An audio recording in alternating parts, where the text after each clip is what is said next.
Is it a Birmingham thing? We are live on LinkedIn.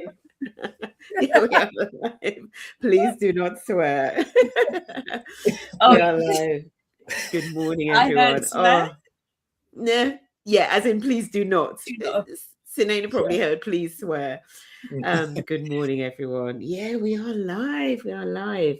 I'm hoping that a few guests are going to join us. If you're joining us live on LinkedIn, good morning. The sun is shining. Well, sun maybe not be shining, but it's warm, right? It's really hot. I went out for my walk this morning. It was like fire, absolute fire. But enough of that. How are you guys feeling? Auntie Sunaina, how are you feeling? Well, everyone knows I don't do humans before 9 a.m, so I definitely wasn't having a walk. Yeah. But I'm feeling, I am a little bit wiped out, but really in a good way. We'll talk about it, but yeah, yesterday was soul fuel, so thank you all. Yeah, it really was. Richard, how are you doing? Yeah, I am airport ready. As you know, I am doing this live. And then I'm going straight to Japan because there's not a person I haven't told. Yeah, I am. Where are you going?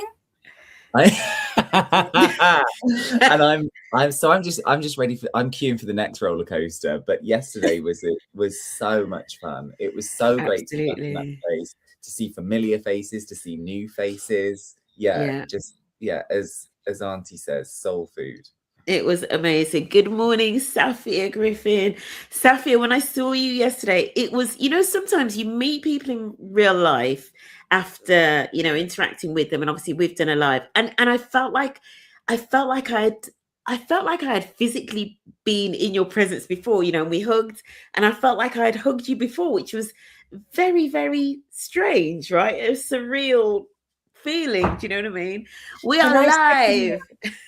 Yeah, Sunaina, and I second that. So yeah, I'd observed Safia because she'd facilitated or shared from a table on one of the rounds, and obviously you explained to those who don't know what that is. But then right at the end we're talking, so I was like, I know her. Do I know her? I know her. And then at the end we're talking, having a lovely conversation, and I was like, so your name? And she went, Safia. I was like, oh, and I grabbed her, right, because that's how you feel with her, and like such a lovely hug. But that is one of the things about yesterday. For those who don't know, obviously this is your third successful year of doing this. We've had people coming back every year. We may only see them in that room, like Richard, you and I saw each other the last event. We haven't seen, but the hugs, I was elevated off the ground. They were real family hugs. Yeah, they really were. Shout out to Kay, because they give fantastic hugs. Kay's hugs. Kay's opening. Kay, you need to jump on here. I feel, Kay, I'm sure I sent you the link. If I didn't, they are in the chat. Yeah. Kay, we are live and we have risen. I Kay setting up the day. Setting up the day. We're going to get into some of our special bits. Yeah, of course, Richard's jumping ahead. We're going to get into some of our special bits. But just in terms of how we're feeling, I tell you what. Oh, somebody said, where are you going? Good morning, Sylvia Anna on the Cornish coast. Morning. I know nothing. Where are you going? Richard, please do tell us, where are you flying off to today? Where are you going? For those that don't know. Stop it. You're going to make me do this repeatedly over the next half an hour. I'm flying to Japan. I'm going with my day job to the International Planetarium Society conference for 5 days, and then I've tagged on a couple of days in Tokyo as well for myself. So yeah, I'm really looking forward to it. International man of mystery. Yeah. So in terms of the we were talking about how we're feeling, right? We've just sort of done the check-in. I would say of all of the summits I've ever done, I feel the most refreshed this morning, and I'm convinced it was because of, I was thinking about it this morning, and I thought, there are people in the room like Kay and Junior, and, it's a community, and also it's a room of nurturers, right? Because I was reflecting on it. It's a room of nurturers, like 100%, and empaths. I think one of you might have said that you were empaths. I can't remember, like in the room. But I was crying. Yeah. Yeah. Maybe the tears gave it away. when Sunaina was tearing up. But it is a room of nurturers. And, you know, this morning, I feel as bright as a button. Like, honestly, you know, I don't feel tired and, you know, anything like that at all. So, yeah, let's... Oh, Sylvia said, sounds like it was a great day. I wanted to be there, but a bit too far for a day trip. It was a little bit too far. It was, you know, far if you're on the Cornish coast. And you know what? There was talk towards the end of the summit as people were leaving about whether we should move the summit even further north. Right. So that's something that we need to talk about. Maybe we should do it in a week and tour the country. I mean, I'm just saying. Yeah, exactly. Let's get into some highlights. And I feel like, Richard, you mentioned Kay's opening. Just let's start there. For anybody that wasn't there, the fabulous Kay O'Neill. Yeah, Kay's opening was that, because that's quite a difficult, I think that's quite a difficult ask to step in, set the tone, set kind of like the rules of engagement, as it were. Yeah. We are coming into this space and this is how we want you to approach it. There's also some important information that we need to share. Kay really created an amazing energy, I think, in kind of that delivery. But what I love most about it, beyond kind of like bringing that vibe and getting everybody excited and pumped, then landed at the end of it just a perfect reading that really just kind of like seeded the way in for the rest of the morning. And I just thought that was so delicately balanced, but with such class. Yeah, I just thought it was excellent. So shout out to Kay for that. Yeah, it was Kay's in that. Yeah, it was fabulous, absolutely fabulous. I'm sorry, can't access to join the panel. Oh, I'm so sorry. Yeah, if you haven't got the right link, I can see if we can send it you again. Joining as an observer, and he said, and I'm here with the inspector. Maybe she's not camera ready. Maybe she's not, because you know Kay knows how to turn a look. Preach. Facts. It's the truth. That is the absolute truth. Just Sunaina, just any of your sort of like highlights from the day. I'm going to just feel free to go anywhere. Yeah, literally the entire team behind the scenes. Like they are, because of them we can deliver, because then collectively them with us, you have that room of nurturers who can just be right. I said this there. They are taking care of people all day long. They are listening. They are holding space. So this entire team enabled that space to be held for them yesterday. And I think that's why we get such a wholesome environment. And everyone, even if you're tired, whatever, you travel back home, everyone just has that uplift the next day. And I think that's nice. They take into the weekend instead of being drained and going into their weekend. Yeah. So I just, everyone, there was Celia, Jonathan, Tanika and her team, Sterling. I didn't miss anyone. No, that's everyone. No. Yeah. And I loved it when Jonathan, so anybody that wasn't there, Jonathan, our amazing photographer and videographer, when he took his headphones off to ask a question. Honestly, that was a moment, wasn't it? I also think that speaks to the content you've created, because I think to be in that space, Jonathan's job there is to capture the moments, is to film, and is to be really focused. For him to be so engaged in what's being said, as well as being able to deliver that job, where he's like, actually, I need to bring this forward. Like this is something I want to ask. I just thought that really spoke to your curation of that event, really. Richard, I want to second that, because it is, Cheryl's brought the right souls together. I mean, your vibe attracts your tribe, right? So you in essence are what we've like witnessed and experienced yesterday. Then we are all sort of similar souls, and I don't think people realize we don't rehearse for any of that. I think people think there were moments yesterday where that was really clear. Your bits, but when people are like, the three of you are amazing, I went, we saw each other last year at the summit. Like, we don't even have to call to but that in itself is the magic, I think. That and with Jonathan's question as well, Because, and I think we've all, do you know what? And, you know, obviously having Lush as the fireside chat, and we'll get into Sylvia's question about recording parts of the day, but we've set a high bar there for that fireside chat slot. But I did think, actually, I thought we need to continue in that vein. Like, we need to keep that slot.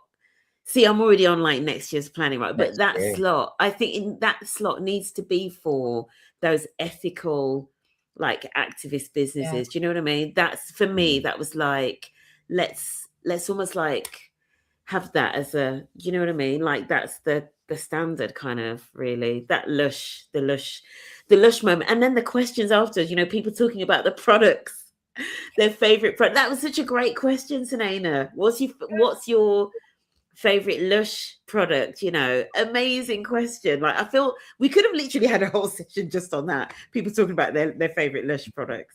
I just thought, I mean, we'd heard about everything they've delivered for social justice, and not just today, yesterday, Gaza, you know, trans rights. We're talking like, you know, freeing those 2 prisoners from Guantanamo. Like, I didn't even know that. This is years of activism.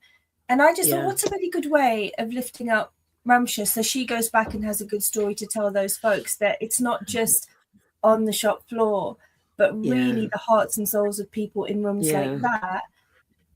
I wanted to celebrate them and their products. Absolutely. And just to your question, Sylvia, we did record we recorded the fireside chat, which is the one that we're just talking about. So Sunaina, do you want to explain the fireside chat?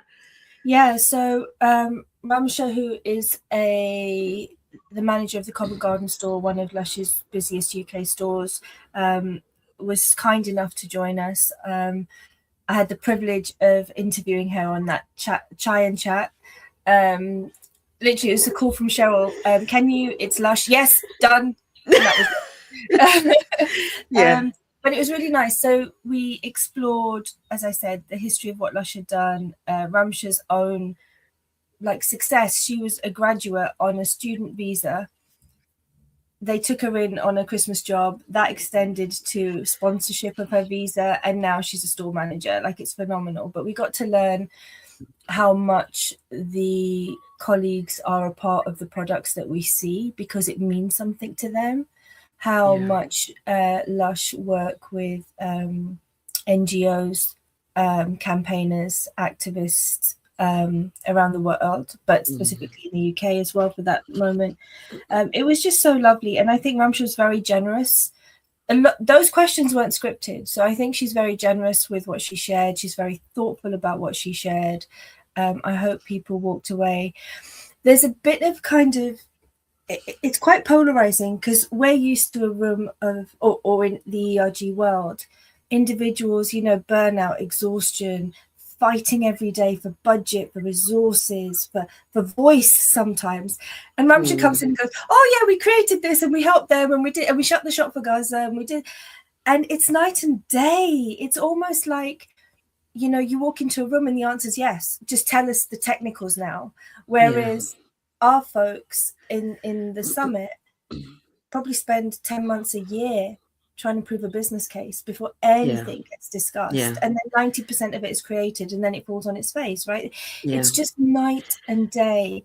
But I hope I did justice to at least bridging something that the ERG leaders could take away and go, okay, that is Nirvana, but this is what we can consider.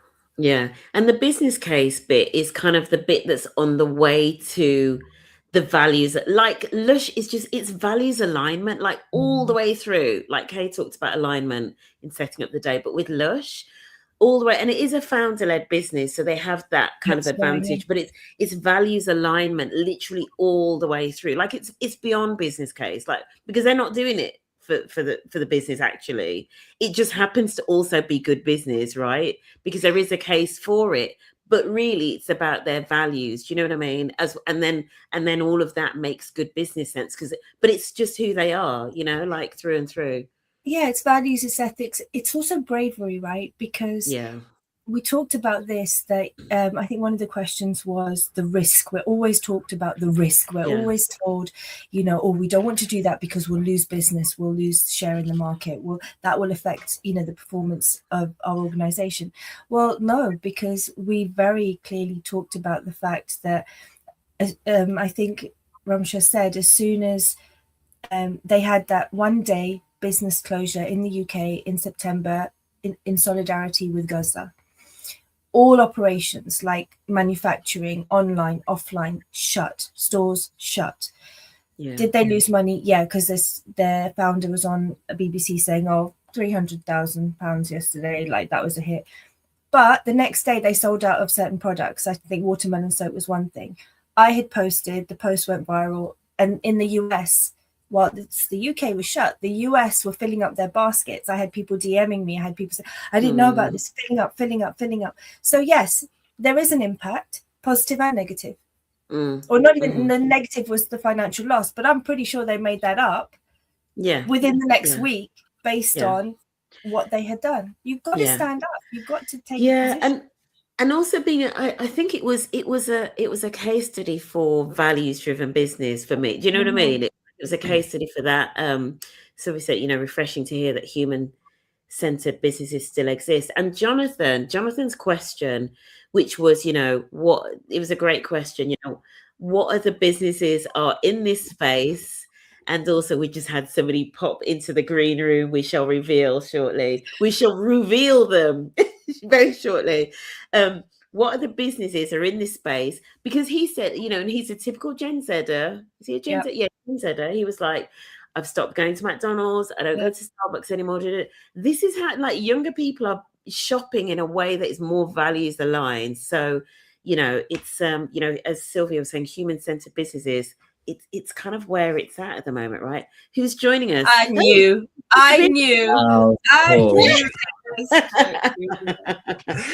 Good morning. Hello. How are you doing, Junior Beeman? I'm good. I've just gone into the office. I'm like, I've got to get a coffee and sit down before I try to dial into this thing because it's been a long week. I can imagine. So welcome to the live, Junior Beam. It's so nice to have you as a guest. How are you feeling this morning? I feel good. Sunaina messaged me last night saying, how is your soul? That question. And I was like, you know what? After being in South Africa at the coaches conference, then the interesting financial services conference, and then ending on a high with the summit, I'm just like, I just feel good. Feel things are done nice. Yeah. And also, Junior, you hosted yesterday your own big announcement as well. About my job? Yeah. Yeah. Drum roll. I don't think we need that. I mean, most people know that I'm a coach at NatWest and I have been for a while, but redundancies, AI, all that kind of stuff. But I was really, really intentional about what to do next. I want to carry on coaching, helping people. So now I've secured a job with the accelerator hubs. So for anyone who is an entrepreneur who wants to use our workspaces for free, just on my LinkedIn, you can see a QR code. That's my QR code that I'm targeted on, I think, apparently.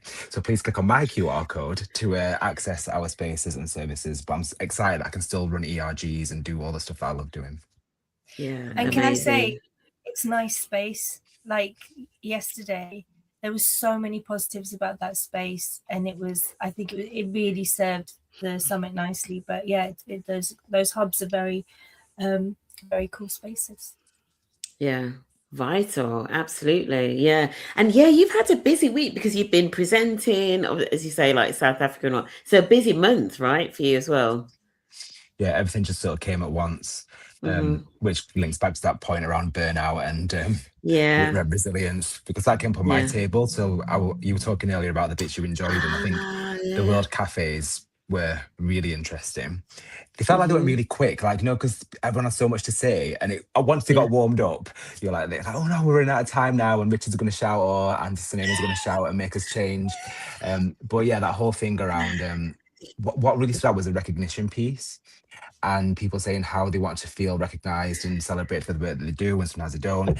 And that's what I was going to say around this job thing. So I don't care how this sounds. I we don't get paid for running ERGs, right? And we talked about this, and this came up in the conversations, but you can sort of find a way to pay yourself. And for me, it was like really grabbing hold of that personal brand, that access to senior leaders, that access to relationships. And that's what helped me get this job. When I got made redundant, it was pretty much like, rather than scatter and apply for loads of jobs, who can I speak to now that I've built these relationships with? And that's what helped. So I think you can find a way to get some form of payment reward from it yourself if you don't get paid physically. Yeah, absolutely. Yeah. Do you know, I was talking to somebody yesterday, maybe we need to make this happen. It was somebody else that's like in the last 12 months, they have faced redundancy as well, but they ended up leaving the organization. And she was saying that it would be maybe good to do like a webinar or something about that, because it's something that a lot of people are facing at the moment. And that what you just explained there, Junior, is like, that is like personal branding 101 in terms of internally, like as you say, the visibility that ERG leads often have because of, as a minimum, just because of the link, even just your exec sponsor, right? That's a really good starting point. And then potentially to like other senior leaders, and how you use that to support as well your own development and, you know, potential like strategic relationship. I know for some people it sounds a little bit icky, but at the end of the day, when it can potentially be the difference between, you know, a new job or having to exit, you know, it's a way of like sort of taking control of things. Do you know what I mean? So I love that. Yeah. And thank you so much for sorting out the room. We'll have to, if I can figure out the tech at some point, I'll get your QR code on the screen. It's on my LinkedIn, don't worry. So I'm going to pin it to the top. So don't worry. Yes. So please, everybody, if you haven't already, go and visit the QR code that's on Junior's. And you mentioned World Café. You mentioned the World Café format, so that was new for London. It was something we tried in Dubai, although it was a little bit, it's slightly different in Dubai. But what were your thoughts on it, Junior? Because obviously you've been there last year, and then we'll go to Richard and Sunaina and get their thoughts on it. What do you think about it as a format, and like compared to like previous years? I've done it before in other conferences, so and I didn't know what it was at first. So when you said you were doing it, I was like, oh, I'm familiar with this. I know how it works. And I think just giving everyone the time to move around, talk, but also having that facilitator, because I found that it was important to have that person who would steer the conversation back to what it was supposed to be, because of all the passion in the room, and ask a bit more provocative questions. So I think that worked really well. Yeah. Nice. Your thoughts, Richard, on the World Café, Richard and or Sunaina? Well, I think one of the funny things about the World Café is, I think a few times in advance when we'd had brief chats about it, Sunaina and I were sat there like, oh, I'm not really clear what you're saying is going to happen here. Like, it's quite a confusing descriptive as to move where and who's going to have this conversation, and there's going to be writing on the table. And then seeing it in action, I think I even said yesterday, the expectation of it to be like this hive of like collective noise, and instead it was like this really focused, intent-driven conversation was really fascinating as well. I also think what I loved was not having groups like spread off in like choosing different talks and heading off in different directions. Actually, what was really nice was everyone was having slightly different conversations on particular themes, but all centered around each of those case studies. So there was, even though they were individualized, it was also quite collective at the same time. And I really liked that as a format. Yeah, for sure. Sunaina? Yeah, my neurospicy brain liked it once I understood it, because to Richard's point, because you kept going, read the notes. Did you read the notes? Did you read it? I was like, yeah, I still don't get it. Richard, you've got the mic. Can you just talk us up? I really played the anti card. I was like, don't understand. World Café, it's a bit like, go ahead, Sunaina, finish your point. I was going to say, but the neurospicy side of me loved it, because you covered the tabletops in paper. People could write on them. Sticky notes, I'm a sucker for them, because like colors, shiny objects, right? But it helps with the flow when you're processing those conversations, that information. I think you and I both discussed that. So there were 6 tables, everyone had 15 minutes, and then rotate. But every time we went round to each of the themed tables for facilitator feedback, there were no 2 points the same. Everything was very different. everyone was discussing very different ideas, and so I think that was really nice. And the one thing I've always said about conferences, summits, it's great, you get big brands showing up saying we're brilliant, look what we did, look what we did, look what we did. They never tell you how. And this opportunity was for people to go, okay, so that's how you did it, and maybe I can take that back. But just standing up there telling everyone how brilliant you are, great, but we know there was heartache and tears behind it, and that's what we need to learn from. Yeah, absolutely. And in terms of the confusion, we were the same when we did it in Dubai, which was the first time that we did it at the summit, and it was the co-sponsor's idea. So it was SAP's idea to do it. Their fantastic global lead, Mina Confe, it was her idea to do it, because I think they'd done it recently in their organization. So I must admit, when she was explaining to the table hosts, and to me, I'd heard of it many, many years ago, but in a slightly different way, and maybe we'll bring that next year. So watch and see for a different, slightly different take. But when she was explaining it, all the hosts and me, we were like, what? I don't know how many times she explained it, but it's very hard to conceptualize when you hear the words of it. I feel you almost need to see it or physically be in the space for it to land. Is it just us juniors thinking I had to because I had to you know how I feel about AI as it is, but I had to use AI to remind myself of the format of a World Café, and the AI actually made it sound quite simple. So I was like, oh, that's what it is. So and I hate to admit it, but Gemini helped me. AI. Don't even get me started about the role of AI. I tell you what, to be fair, AI did make a lot of the planning slightly easier in the background, because obviously there's a lot of things that we've done year after year after year. So, and this maybe is a little tip to ERGs, depending on how you're allowed to use Copilot and whatever in your organizations, right? But if your Copilot or whatever AI you use, Gemini, whatever, already has things like, running orders, checklists, etc., from previous years, it can easily help you to just rebuild it for this year. And even things like the printing and templates and things like that, it can definitely do that. However, what I will say is, and anybody that was there will know that at one point Celia, who's been sort of working with me for many, many years, bought me some chocolates at lunchtime. Now ChatGPT can't do that. That's the one thing that AI can't do. Right? So Sheryl, I went to that conference in South Africa, and someone said, and it stuck. I was going to tell you about it. It stuck with me. They were talking about a lot of the presenters used AI to create their posters or their presentations. Okay. But it's a really funny thing. I don't know if it's just in the coaching world or just in general, but that sort of black and gold theme, that sort of goldy, shiny AI look. And someone in the audience was like, I really find it funny that we're at a conference around decolonizing coaching when AI is a digital colonizer, and talked about how it just takes and takes and takes. So I think in the ERG space, if we are going to use it more and more, that kind of thought process needs to be prevalent, and when you think about it, for what we churn out. Yeah. What are you using it for? 100%. What are you using it for? Yeah. Any other highlights from anybody before I sort of just dive in with one of my faves? There were definitely themes over the day that I was kind of quite interested by. I think we've spoken a lot about business case, the difference between BRG and ERG. I actually think that came through in all of the case studies, but particularly I think it was obvious in the second case study around Edinburgh Pride. I think you could really see that whole business approach, and so I think there's something really interesting in that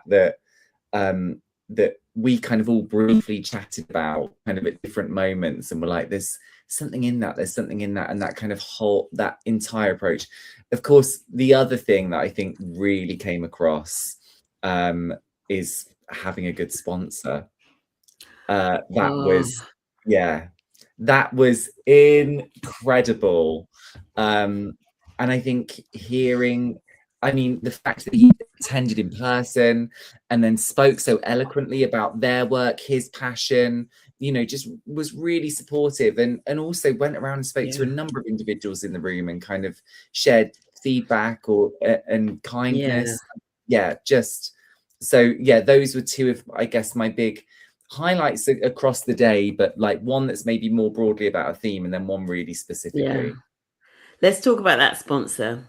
Let's just talk about that sponsor without even necessarily naming him, right? But the organization. So he was from the co-op, right? One of their C-suite, effectively. Just thoughts about the lessons from that and just the impact of having him in the room. I'll tell you one thing. So Co-op have been doing great work, right? I'm a massive fan of Co-op and the stuff they stand by and how they show up. But this sponsor actually very intentionally sat, very present, not on devices, not emailing, not catching up with anything, just sat, listened, and engaged for a few hours before the event even their time even started on stage. They didn't just rock up, okay, grab the mic, here we go, and run out the door. He was there the entirety of the event. I mean, had to leave a bit early, but even then came up to us and said, I'm gutted, I have to even go now. Yeah. The intent to be there was just 250%. Like they were all in. It wasn't just about, I've got to talk somewhere today. He was there.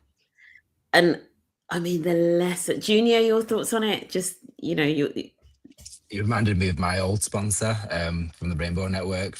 And I listened, I'm thinking they are so lucky to have someone like him, because we felt the same way.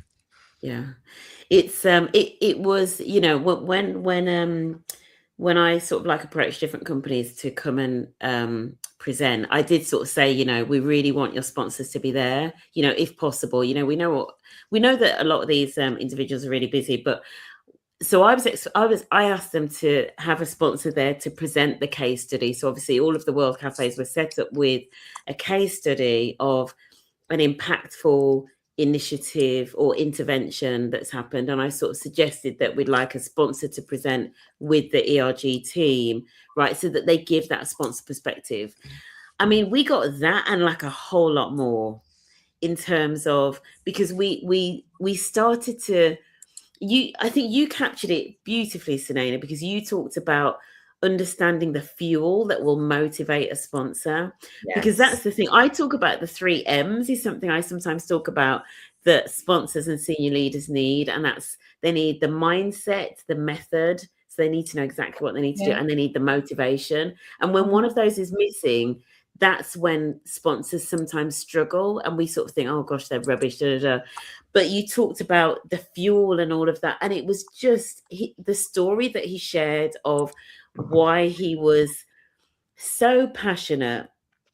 And I think the right word is passion, actually. He was passionate about what that ERG was doing. Yeah, absolutely. He even though, because it linked to another question, because there was another question in the room about, does the sponsor need to have the same lived experience?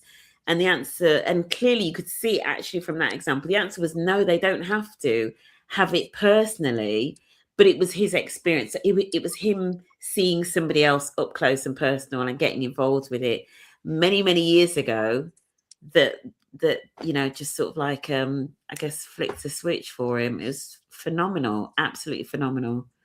Yeah. You need a good heart and a soul. Literally, be a good human. Like I tell everybody, that's the essence of this book. Just be a good human. How are you for time, Junior? Do you need to leave us? Have you got a 9 o'clock that you've got to go and? No, I've got a 9:30 coaching session, but I have got a lot of Teams messages and emails, so I am going to go and deal with these. But I love you all. It's been good to see you. Thank you for yesterday, Sheryl. And yes, please check out my QR code on my LinkedIn. Thank you so much for popping in, Junior. Yeah. Take care. Bye. How lovely.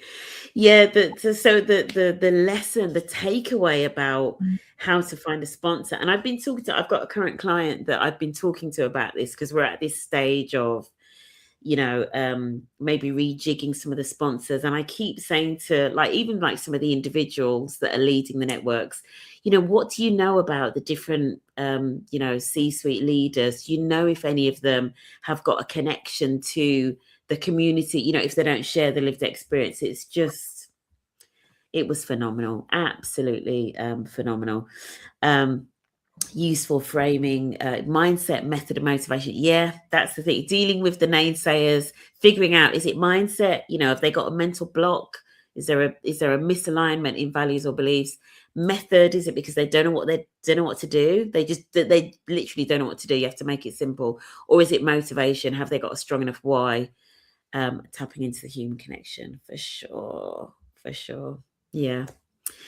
And then you talked about a theme, Richard, and let's just get on to, so you talked about BRG versus ERG. So let's just talk about that a little bit. Because I think, did you say that you'd never heard of the term BRG? And as had some people in the room hadn't heard of it as a term, right? No, I didn't know BRG at all as a thing. In fact, I came over to you when I was looking at our script before and was like, BRG? Is that a typo? I think it's... Yeah, basically I was saying Sheryl's written this wrong, handbag. But you was marking your homework.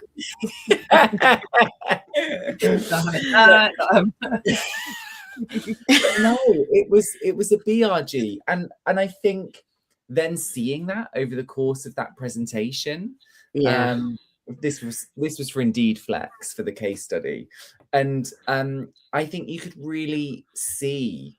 I think, as I say, all of the case studies kind of did touch on how it impacted both customers and employees. I think there was an acknowledgement of that throughout, but I think Indeed Flex really had that at the forefront of what they were, of what was shown to us, and I kind of just really bought into, oh yeah, that's how you're going to achieve even more. Is because if you've got that, that business case becomes so much simpler when you're looking at both internal and external. And it kind of touches on what came through in the fireside chat from Lush. It's that kind of holistic alignment across the whole business, not just a key objective for a select group. It's a business-wide objective, internally, externally, in every direction. And it means it's easy to access budget because there's an easy justification for that. It's easy to make time within your day-to-day job because it's part of your job as well. I think that really kind of came through, when they were talking about project management or the marketing team. I think all of those different elements pulling together on a unified goal. And I thought seeing that distinction of it being a BRG versus an ERG was what shone through there.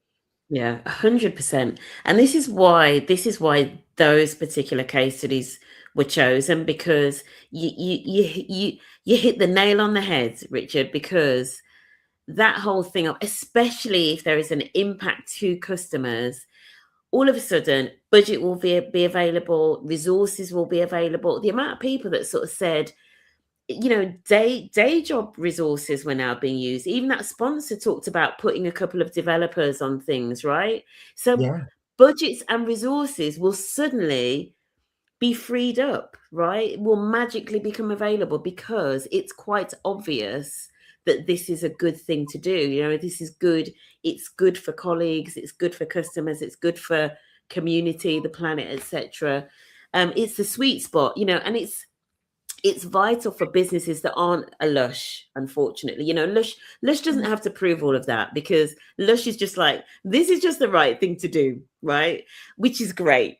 So if you work for Lush, you don't have to worry about, that. But if you don't, you do, right? If you don't, you really need to be thinking a little bit more like a business resource group. There's definitely advantages to doing that, like, for sure. And there may not be anything that an ERG is doing different to a BRG. Yeah. But it's the love language of your leaders. It's 100%. It's psychology. From employee to business resource group, game changer. And you probably haven't had to check what you're actually doing or how you're showing up. Yeah.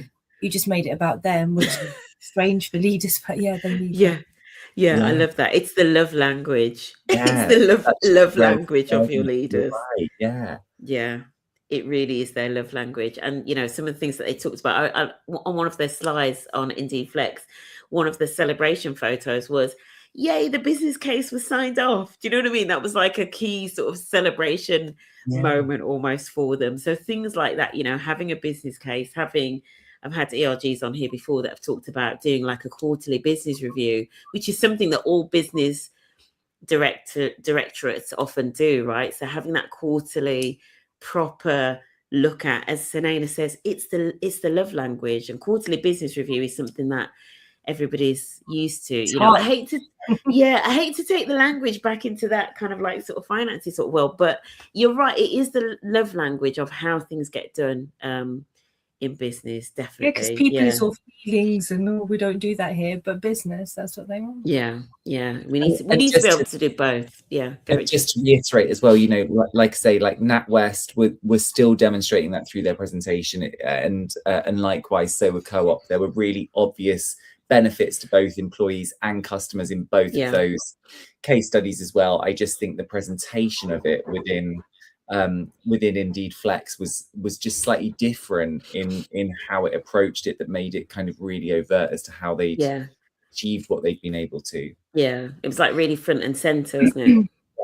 To that point, actually, Richard, I think the summit really gives a wonderful opportunity, or certainly this format did, to ERG leaders to like tell the world, right? Again, when you're looking for reward recognition, and it's a struggle to get there.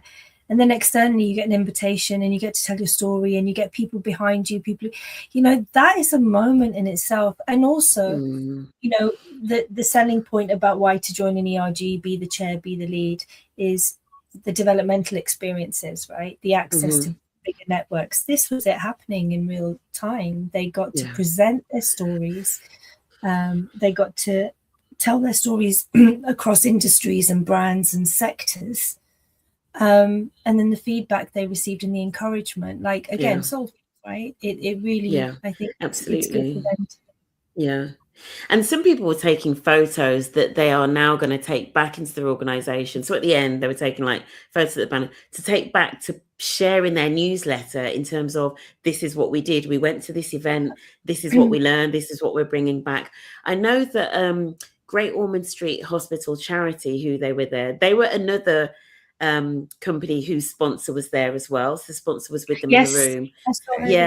But I know that in previous years, what they've done after the summit, and this is maybe something that that we'll suggest when we send out a post email, they actually, after the summit, they went back to their organization. They did a whole presentation to the senior leadership team of like, this is what we learned, this is what we should do with what we've learned, and that's kind of what we want. We want people to take action based on what they've heard. I hope Monday morning they tear down their businesses and they're like, did you see what Lush did? And they're still operating and everyone's still happy and no one hates them. We need to be like Lush. Like, I hope that's the business presentation on Monday. Be more Lush. Be more Lush. Not telling your execs, you need to just lighten up, just be more Lush. Be more Lush. Any other highlights from you, Sunaina? What sort of stood out for you? Any of your special moments? Yes.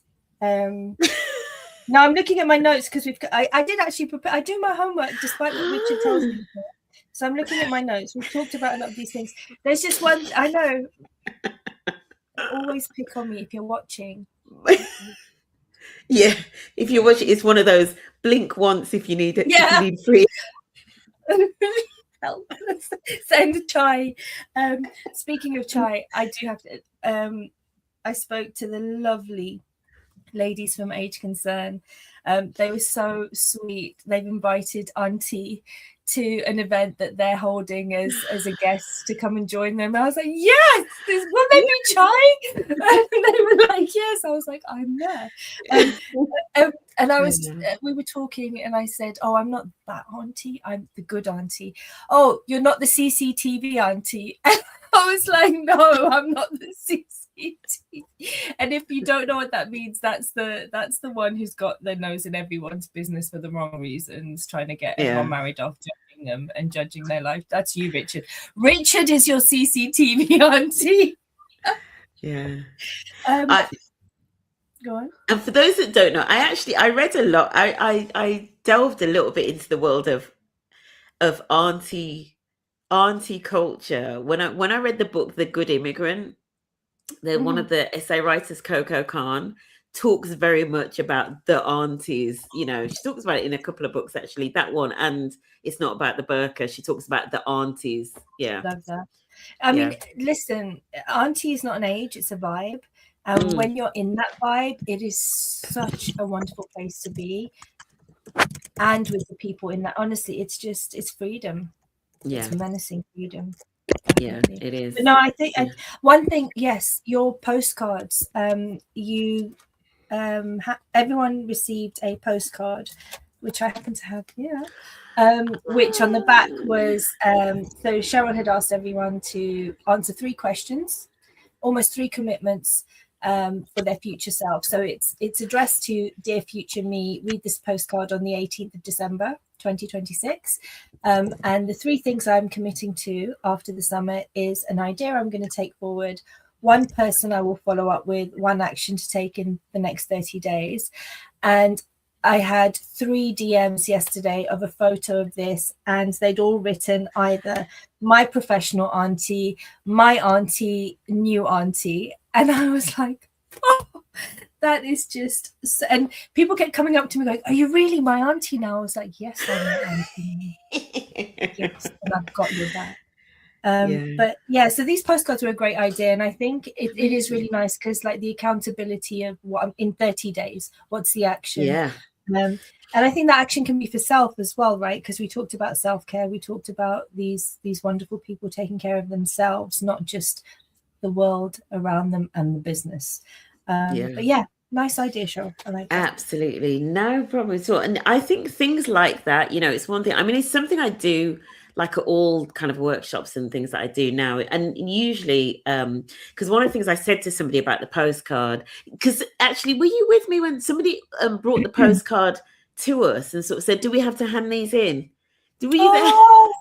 And I was like, no. It's for you to take. And or connect with somebody in the room, and then in a month's time, use them as your accountability partner. That. Just don't ghost them. Like, please. Yeah. So, you know, you know, for anybody that, use them as your accountability partner, you know. That's a really good one. And you know, it's so nice to just sit on the sidelines of those breaks when people are like scanning each other's LinkedIn QR codes, taking that selfie, like, follow me, I'll connect with you.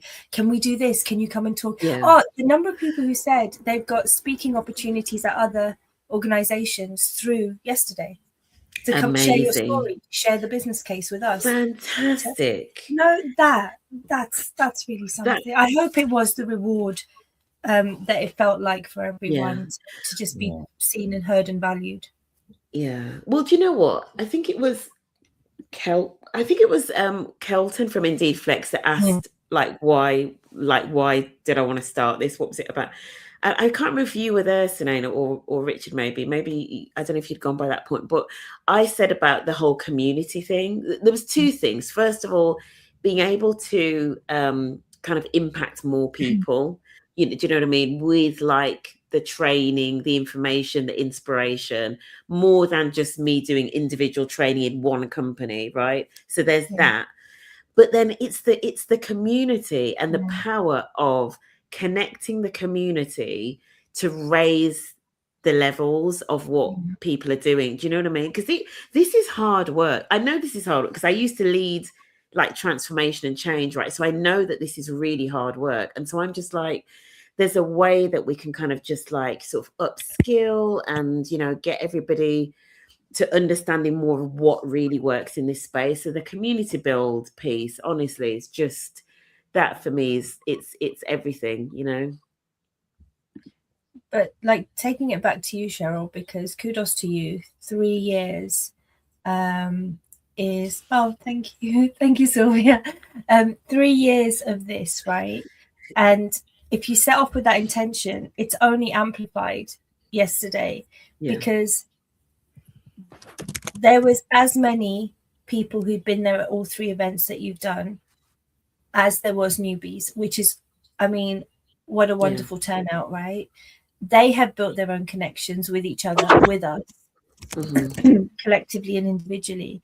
And it was just like, it was almost like, you know, that family gathering, like once a year you rock up and you don't have to start again or explain that. It's just, okay, we picked up from where we left off last year. It's a very special place, seriously. Definitely. And the other thing as well, you know, and somebody said this to me yesterday as well, which really reminded me again of why it's such an important space. For some people, especially in some organizations, it can be a very lonely role. It can be really lonely, even if there are other networks in the company. So having somewhere where you can go, where there are lots of other people doing the same, that, you know, understand the challenges, is it's really important. You know, it's really important. Yeah. So can I give everyone an action?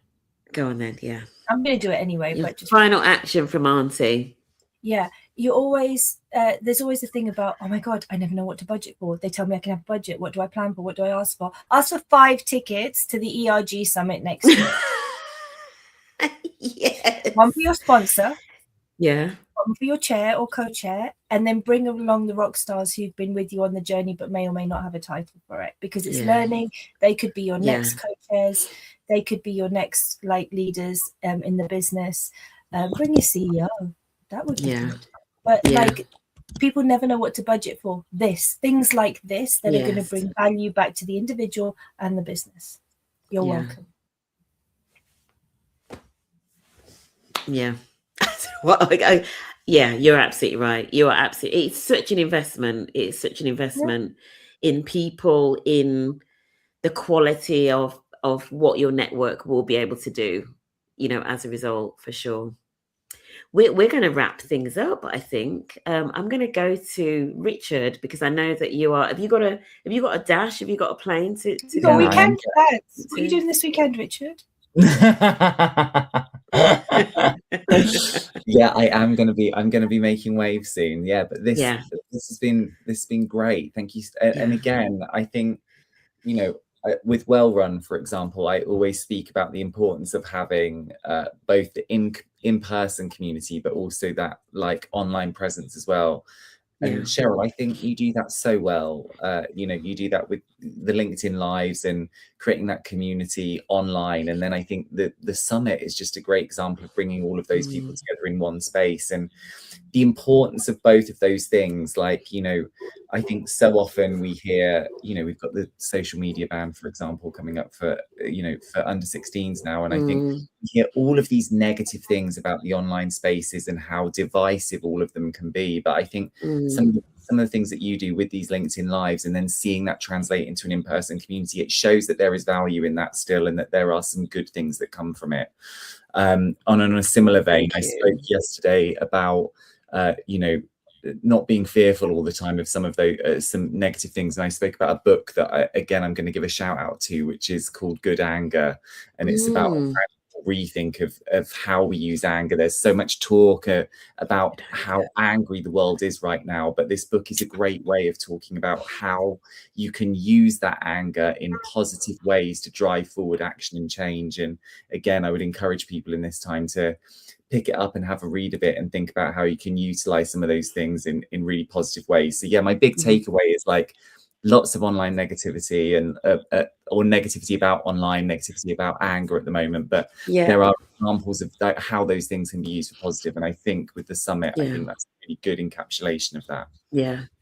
And we can be that as well. Thank you so much for that, Richard. But we can be that, and ERGs often are that. You know, they're sometimes the bright spots in a very dark world. Sometimes is how it feels. And I'd imagine actually in a lot of organizations, I think for a lot of colleagues, that's probably what the ERGs are. You know, they are sometimes those safe spaces in what sometimes feel like quite difficult times in lots of organizations. Do you know what I mean? Like they're the place that, and they are the place and the people that colleagues go to for solace, for sure. Yeah, it's really important work. What was that term off the back of what you said, Richard, that Safia said towards the end? What was it about gentle thoughts or? Oh, holding your opinions lightly. That. Like, take that into your weekends, I think. Yeah, hold your opinions lightly. We're gonna wrap things up. I'm gonna ask Richard and Sunaina, maybe just for like one thing that they want to leave people with, for anybody that either was at the summit or wasn't. What's one thing maybe that you want to leave people with for this weekend? Whether it's, one quote that you heard there, or one, from yourself, or whatever. What would that one thing be? Reply to the LinkedIn DM. I think it's that. I think Sunaina kind of said that. Reply to those LinkedIn DMs. Like, connect with people. Yeah. We saw that happening yesterday, and I think we were actually talking about this.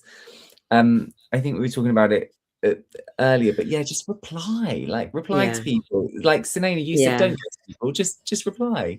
Even if you like, I don't have the space for this right now, but just reply to people, connect with them. Who knows what can come from that connection? Yeah, I would say, first of all, do that reach out, right? Because people are like, oh my God, should I follow? Should I not? It's LinkedIn. It's a professional networking, like us, it's supposed to be, platform. Drop the DM. Nobody can answer within 24 hours. Like, don't have an expectation that if they didn't respond in like 30 minutes, they hate me. It's not that.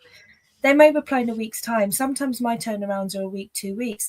Eventually, I will get there. And it's all in the timing, right? It's when it's meant to be. So nurture your relationships on and offline like that. But that's a really valid one. I just wanted to say, look, the world is a ugly, horrible place. I mean, there's just stuff after the summit I read in America and here and there, but like, just give yourself this weekend the grace you give everyone else. Be kind, rest. And I don't like this word in a negative connotation, only the positive, but be lazy. If you don't want to go and run that errand, if you don't want to go and do that bit of weekend, like, you shouldn't be working at the weekend, but if there's something you really don't do it. If there's a friend you feel obliged to meet, if they love you, they'll understand. Pick up the phone and say, I just want to eat cheesecake in bed. I will be doing that, friends, by the way. I just want to eat cheesecake in bed and read a book. So I think just give yourself grace, kindness, and love that you put out day in, day out to everyone in the world. Just you do you this weekend. I love that. Yeah, absolutely love that. Safi has just added as well, hold your opinions lightly. One of my table attendees said it was a coaching principle, but it sounds like a life principle for our times, doesn't it? It really does. It really does. And I would have, if there was one particular table discussion I would have loved to have been in, it was that one where Safia had Kay on the table as well. And it was the table, I think it was dealing with hostility and backlash and resistance. That would have been like epic. The one thing that I'm going to leave people with, go ahead, Sunaina. No, I was going to ask you, what's your show? Yeah. My one thing is I'm going to go back to the circle of control. The circle of control as a way of, like, Junior mentioned about the whole balancing energy and risk of burnout and the emotional stress and all of that. So for anybody that doesn't know it, please just Google it. But it is like a psychology tool to help manage and reduce stress levels. So what's in your circle of control? And you just do it as an exercise to remind yourself that there are only so many things you can control, and focusing your energy and your time predominantly on what's in the circle of control, and next potentially some of your time on the circle of influence. And then there's a lot of stuff at the moment that's going on in the world that is in the circle of concern, and when I think about circle of concern, and I do this myself as well, I have to stop myself doom scrolling, because a lot of what you're doom scrolling is in the circle of concern and you can't do nothing about it. Like, get off the doom scrolling, right? So for me, circle of control, circle of influence, circle of doom scrolling, and managing that, because as ERG leads, it's not easy, because a lot of what affects the communities, and it does affect the communities, kind of starts in that circle of concern. Unfortunately, it's big things going on out there, but I guarantee there will be other things in the circle of control or influence that you can have an impact on that will positively impact your community. So my plea is kind of like, focus on those things that you can focus on, like, rather than expending a lot of energy in the circle of concern. I think there's a balance, isn't there, of having knowledge, awareness of, we can't switch ourselves off to it. For sure, yeah. No, and maybe have your boundaries as to how much you consume and when. Yeah. But then what is it that you can bring back to? Exactly. What can you do? What can you do? Even if it is related to that thing that's in the circle of concern, but what can you do? You know, a bit like the calls that we have, like with the community about the EHCR stuff, right? The UK Supreme Court ruling. We can't change the ruling, which is sitting in the circle of concern, but there are things that we can do. We can hold space for the community, right? So that's an example. Yeah. Richard, right, we're gonna we're gonna have to shoot because Richard's got a plane to catch at 1 o'clock.